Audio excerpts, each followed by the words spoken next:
Came ഗാരേജിൻ്റെ പുതിയൊരു എപ്പിസോഡിലേക്ക് എല്ലാവർക്കും സ്വാഗതം. വീക്കിലി നമ്മൾ ഒരു വീഡിയോയെങ്കിലും സാധാരണ അപ്ലോഡ് ചെയ്യാറുണ്ട്. ഗ്യാരേജിലെ തിരക്കും ഒരുപാട് ട്രാക്കുകളും ഉണ്ടായിരുന്നു നമുക്ക് കംപ്ലീറ്റ് ചെയ്യാൻ. സോ അതുകൊണ്ടാണ് നമ്മൾ ഇത്രയും ലേറ്റ് ആയത് videos. A to Z restoration കഴിഞ്ഞിട്ടുള്ള ജീപ്പ് തന്നെയാണ് ഇന്നത്തെ വീഡിയോയിലും. ഡീറ്റെയിൽഡ് ആയിട്ട് സ്റ്റെപ്പ് ബൈ സ്റ്റെപ്പ് ഞാൻ കാര്യങ്ങൾ പറഞ്ഞുതരാം. എന്തൊക്കെയാണ് ഈ ജീപ്പിൽ ചെയ്തിട്ടുള്ള വർക്കുകളും മെക്കാനിക്കൽ അപ്ഡേഷനും കാര്യങ്ങളെല്ലാം. ഈ ഒരു ജീപ്പിൻ്റെ ഫ്രണ്ട് സെക്ഷൻ നോക്കിയാൽ തന്നെ നിങ്ങൾക്ക് മനസ്സിലാവും. ഹെഡ്ലൈറ്റ് വിത്ത് DRL ഉള്ളതാണ് നമ്മൾ ഈ ഒരു ജീപ്പിൽ ചെയ്തെടുത്തിട്ടുള്ളത്. ഫോഗ് ലാമ്പ് ആ ഒരു റെഡ് DRL ലൈറ്റ് അല്ല, ശരിക്കും അതൊരു പ്ലാസ്റ്റിക് കേസ് മോഡലാണ്. നമുക്ക് 4 കളർ പാറ്റേണിലേക്ക് അത് ചേഞ്ച് ചെയ്യാൻ ഓപ്ഷൻ ഉണ്ട്.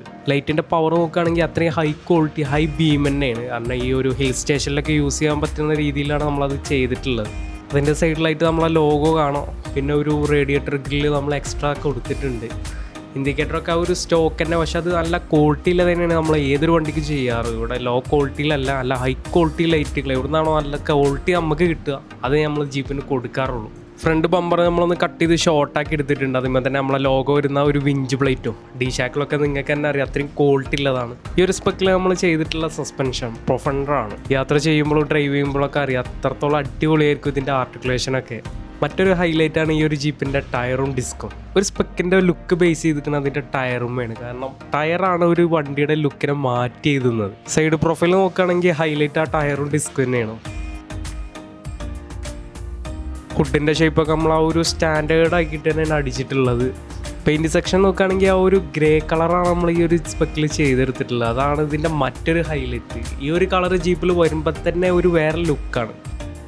ഡോറൊക്കെ നമ്മൾ ഗ്യാരേജിൽ വെച്ചിട്ട് കസ്റ്റം ചെയ്യുന്നതാണ്. ഒരുപാട് കസ്റ്റമേഴ്സ് നമ്മളെ വിളിക്കാറുണ്ട് ഇത് പാഴ്സൽ ചെയ്യുമെന്നുള്ളത്.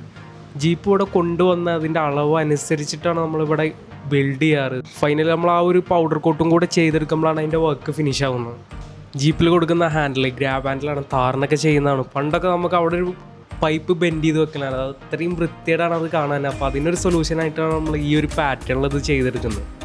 AC ഇല്ലാത്തത് കൊണ്ട് തന്നെ 2 ഫാനും മേലെ ചൂട് കുറക്കല്ല ഒരു ഡാമ്പിങ് ഷീറ്റ് നമ്മൾ സെറ്റ് ചെയ്തെടുത്തിട്ടുണ്ട് ഈ ഒരു ജീപ്പിൽ. പോളിസ്റ്റർ വർക്ക്, അതായത് സീറ്റ് വർക്കൊക്കെ നിങ്ങൾക്ക് തന്നെ നോക്കിയാൽ അറിയാം നമ്മൾ എത്രത്തോളം ക്വാളിറ്റിയിലാണ് ഇത് ചെയ്തെടുത്തിട്ടുള്ളത്. ആ ഒരു സെൻറ്റർ കൺസോളും ഗിയർ നോബൊക്കെ വെറൈറ്റി ആക്കിയിട്ടുണ്ട് നമ്മൾ. ബാക്ക് സെക്ഷനൊക്കെ വരികയാണെങ്കിൽ താറിനൊക്കെ കസ്റ്റമൈസായി വെക്കുന്ന ആ ഒരു ടൈൽ ലൈറ്റാണ് നമ്മൾ ഈ ഒരു ജീപ്പിൽ കസ്റ്റം ചെയ്ത് വെച്ചിട്ടുള്ളത്. ബാക്ക് ബമ്പറിൽ നമുക്ക് 2 ഫോഗ് ലൈറ്റ് കാണാം. റിവേഴ്സ് ലൈറ്റായിട്ടും അത് യൂസ് ചെയ്യാൻ കഴിയും. അതോടൊപ്പം ഒരു സ്റ്റെപ്പിനി കരിയറും. അതാണ് ഈ ഒരു ജീപ്പിൻ്റെ ബാക്ക് ലുക്ക് അത്രത്തോളം മനോഹരമാകാൻ കാരണം. ജീപ്പ് അത് അന്നും ഇന്നും എന്നും അതൊരു വേറെ ലെവലാണ് ഐറ്റം. മെക്കാനിക്കലി ബെൻസിൻ്റെ power steering, disc brake, oil clutch, സത്യം പറഞ്ഞാൽ ഒരു കാർ ഓടിക്കണ പോലെ ഇത് ഓടിച്ച് കൊണ്ടുനടക്കുക. അത്രത്തോളം സ്മൂത്താക്കി എടുത്തിട്ടുണ്ട് ഇതിന് മെക്കാനിക്കൽ ഭാഗങ്ങൾ. നെക്സ്റ്റ് വീഡിയോയിൽ നമുക്ക് ഇതിലും നല്ലൊരു ഐറ്റം കൊണ്ട് ഞാൻ വരും. So coming soon.